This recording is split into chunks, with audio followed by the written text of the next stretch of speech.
हरे कृष्णा, राधे राधे। आप सभी भक्तों को संकष्टी चतुर्थी की बहुत बहुत शुभकामनाएं। आज आप सुनेंगे ज्येष्ठ मास की संकष्टी चतुर्थी की व्रत कथा। आप सब प्रेम से बोलिए गणेश भगवान की जय। हिंदू धर्म में भगवान गणेश जी को विघ्नहर्ता अर्थात सभी बाधाओं को दूर करने वाला देवता माना जाता है। ऐसा कहा जाता है कि अगर नियमित रूप से भगवान गणेश जी की पूजा की जाए तो जीवन की सारी परेशानियां कम हो जाती हैं और सुख समृद्धि का आगमन भी होता है।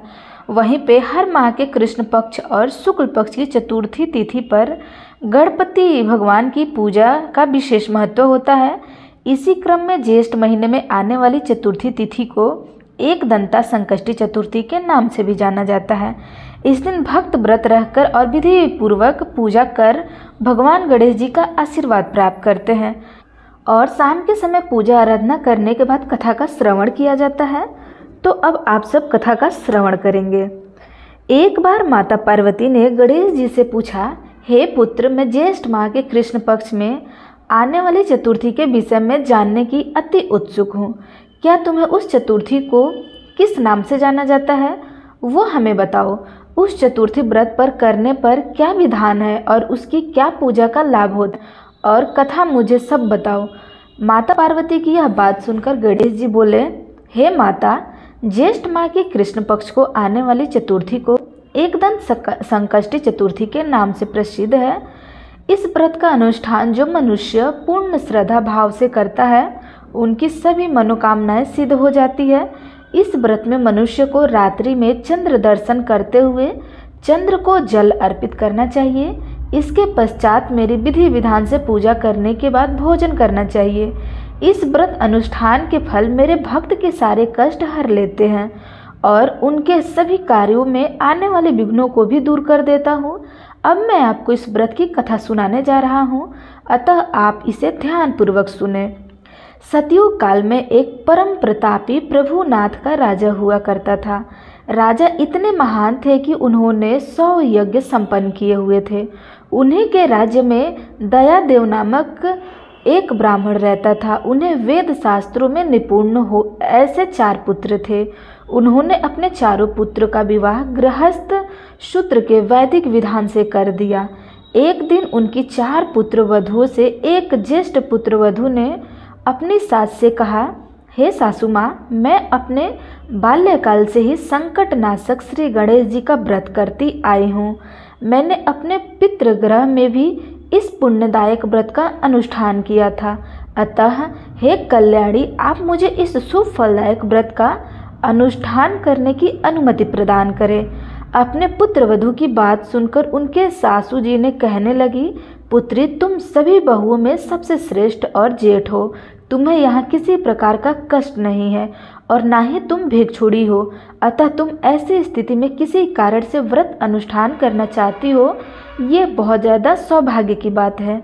यहाँ समय तुम्हारे उपयोग का है। यह गणेश जी कौन है, फिर तुम्हें और क्या करना है।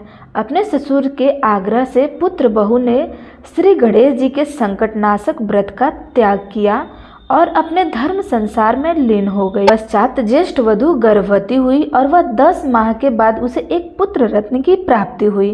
उसकी सास उसे बारंबार व्रत करने के लिए रोकती रही। उसके बाद वह व्रत अनुष्ठान में बाधा उत्पन्न करने लगी। ये रोकती रही।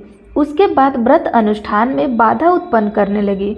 व्रत भंग होने के फलस्वरूप गणेश भगवान उस पर कुपित हो गए और पुत्र के विवाह मंगल के दिन और वर वधु के सुमंगली के समय उसके पुत्र का प्राण हर लिए।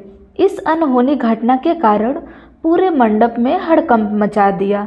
सभी आपस में बात करने लगे कि लड़का आखिरकार कहाँ चला गया, किसने उसका अपहरण कर लिया। प्रार्थियों द्वारा मिलने वाले इस समाचार को सुनकर उनकी माता बहुत ही व्याकुल हो गई। अपने ससुर दयादेव से रो रो कर उच्च स्वर में कहने लगी, ससुर जी, आपने मेरे गणेश चतुर्थी व्रत का छुड़वाया है, महापाप किया है। यह उसी का फल है। आज मेरे पुत्र का प्राण हो गया। अपने पुत्र वधु के मुख से ऐसे वचन सुनकर ब्राह्मण दयादेव बहुत ही दुखी हुए। साथ ही साथ अपने पति के अपहरण की बात सुनकर वो पुत्रवधु बेहोश हो गई और दुखी हुई। अपने पति के वियोग में दुखी पुत्रवधु प्रति भगवान श्री गणेश जी के संकट नाशक गणेश जी का व्रत करती थी।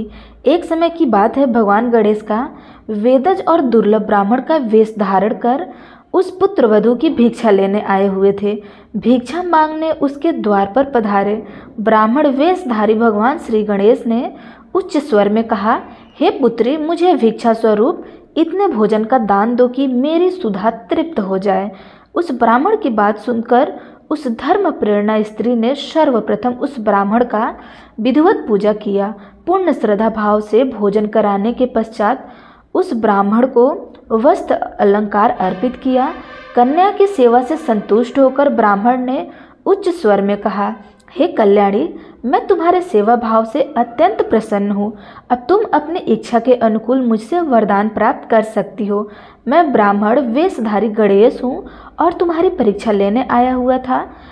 ब्राह्मण की बात सुनकर कन्या तुरंत नतमस्तक होकर उसने निवेदन करने लगे कि विघ्नेश्वर, यदि आप मेरी सेवा से इतना ही प्रसन्न है तो मुझे मेरे पति के दर्शन करवा दीजिए।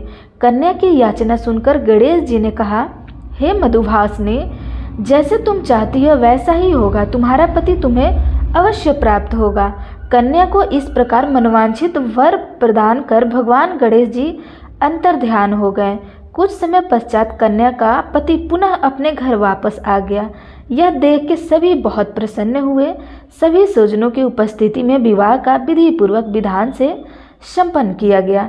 इस प्रकार से जो मनुष्य पूर्ण श्रद्धा से भगवान श्री गणेश जी के ज्येष्ठ मास की संकष्टी चतुर्थी का व्रत अनुष्ठान करता है, उनकी सभी मनोकामनाएं सिद्ध होती है।